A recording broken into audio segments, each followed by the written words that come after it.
नमस्कार, आप देख रहे हैं जगत क्रांति टीवी। मैं हूं आपके साथ पलक शर्मा। आइए नजर डालते हैं खबर की ओर। स्कूल शिक्षा मंत्री कंवरपाल ने जहां प्रदेश के सरकारी स्कूलों का 10वीं व 12वीं का परीक्षा परिणाम खराब आने पर प्रदेश के स्कूलों की ऑनलाइन मीटिंग ली, वहीं उन्होंने कांग्रेस नेता राहुल गांधी की सांसद की सदस्यता बहाल होने पर अपनी प्रतिक्रिया देते हुए कहा कि इस मामले में कांग्रेस पूरे देश को मिसगाइड करने का काम कर रही है। प्रदेश के स्कूल शिक्षा मंत्री कंवरपाल ने राहुल गांधी की सदस्यता बहाली को कांग्रेस द्वारा जानबूझकर विषय बनाया जा रहा है, जबकि यह कोई विषय नहीं है। किसी भी व्यक्ति को 2 साल या उससे अधिक की सजा होती है तो उसकी सदस्यता रद्द हो जाती है। अकेले राहुल गांधी ऐसे नहीं है, इससे पहले भी जिस किसी को इस प्रकार से सजा हुई उसकी सदस्यता रद्द की गई। जब माननीय सुप्रीम कोर्ट ने उस पर रोक लगा दी तो लोकसभा स्पीकर ने एक दिन भी नहीं लगाया और उनकी सदस्यता बहाल कर दी गई। कांग्रेस इसे एक विषय बना रही है कि सरकार ने राहुल गांधी की सदस्यता रद्द की, जबकि इसमें सरकार का कोई रोल नहीं है। प्रदेश के सरकारी स्कूलों का 10वीं और 12वीं में रिजल्ट खराब आने के बाद स्कूलों को निर्देश दिए थे। इस पर स्कूल शिक्षा मंत्री कंवरपाल गुर्जर ने कहा कि प्रदेश के सभी जिला शिक्षा अधिकारियों की उन्होंने ऑनलाइन बैठक की है। बैठक में यह पुख्ता किया गया कि जिस स्कूल का रिजल्ट खराब आया है वहां के शिक्षक अभिभावकों को लगातार फोन करेंगे ताकि उनके बच्चे स्कूल में पहुंचे और शिक्षा प्राप्त करें। इससे शिक्षा में सुधार भी होगा और साथ ही अभिभावकों को भी यह जागृति आएगी कि वह अपने बच्चों का ध्यान रखें और बच्चे स्कूलों में जाए। इससे सरकारी स्कूलों की छवि भी और बेहतर बनेगी। हमारा प्रयास यह है कि शिक्षा के क्षेत्र में न केवल सुधार किया जाए बल्कि उसे और बेहतर बनाया जाए। पेंशन बढ़ाने के लिए विषय पर स्कूल शिक्षा मंत्री कंवरपाल ने कहा कि कांग्रेस ने 10 साल शासन किया, उनके समय में 300 पेंशन थी जिसे उन्होंने बढ़ाकर 700 किया। कांग्रेस ने 1000 पेंशन की घोषणा की लेकिन उन्होंने नहीं दी। हमारी सरकार बनते ही हमने प्रदेश में 1000 पेंशन दी। हमारी सरकार ने 2000 पेंशन की घोषणा की थी जिसे हमने लागू किया और पेंशन धारकों को दिया, जिसके बाद हम हर साल पेंशन को बढ़ाते जा रहे हैं। हमने कभी जनता को गुमराह करने का काम नहीं किया, जो वादा किया वह पूरा किया। अगले वित्त वर्ष से हर व्यक्ति को 3100 पेंशन दी जाएंगी।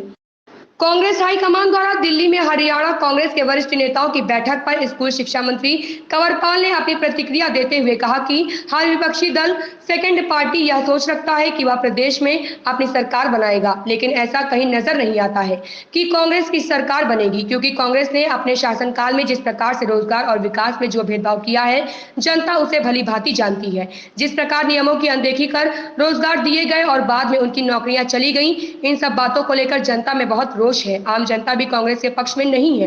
कांग्रेस राज में नियमों की अनदेखी कर पहले नौकरियां दी गई और बाद में उनकी नौकरियां चली गई, लेकिन हमारी सरकार ने माननीय मनोहर लाल ने उन सब के बारे में सोचा और HKRN के जरिए उन्हें रोजगार देने का काम किया। यमुनानगर से राकेश भारतीय की रिपोर्ट। देखिए, कोई भी पार्टी है और मुख्यतः जो भी सेकंड पार्टी है तो वो इस उम्मीद में तो काम करती है कि आने वाले टाइम में शायद उसकी सरकार होगी, लेकिन ऐसा कहीं नजर नहीं आता कि सरकार उनकी होगी, क्योंकि जिस प्रकार का भेदभाव उन्हें अपने कार्यकाल में लोगों के साथ किया, चाहे वो विकास था चाहे रोजगार था, हर जगह जिस प्रकार का भेदभाव किया और जिस प्रकार से नियमों की अनदेखी की, तो मैं समझता हूँ कि समाज में बड़ी उससे नाराजगी है, रिजेंटमेंट है लोगों में कि जिन लोगों को नौकरी मिली थी उन लोगों की नौकरी चली गई क्योंकि नियमों का पालन किया ही नहीं गया था। अब उनमें भी गुस्सा है, वो तो शुक्र है मुख्यमंत्री जी का कि उन्होंने फिर भी एक प्रयास करके चाहे HKRN के थ्रू या किसी थ्रू से भी उन लोगों को रखा कि भाई इनका रोजगार चलता रहना चाहिए, चूल्हा चलता रहना चाहिए, इस प्रकार का माननीय मुख्यमंत्री जी ने किया। तो वो सारे लोग नाराज हैं और उनको देख के जो आम जनता है उसमें भी इस प्रकार का है कि सरकार ने कोई नियम का पालन नहीं किया। और जब डेवलपमेंट की बात आई तो उसमें भी, और चाहे रोजगार की बात आई उसमें, तो मुझे नहीं लगता कि जनता कांग्रेस के पक्ष में वोट करने वाली है।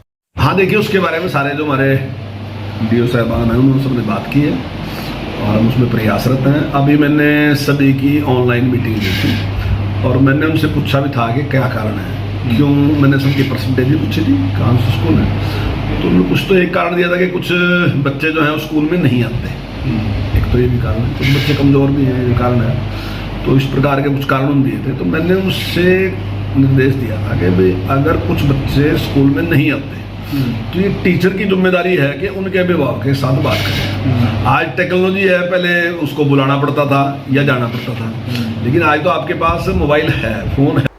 इस खबर में बस इतना ही। देखते रहे जगत क्रांति टीवी।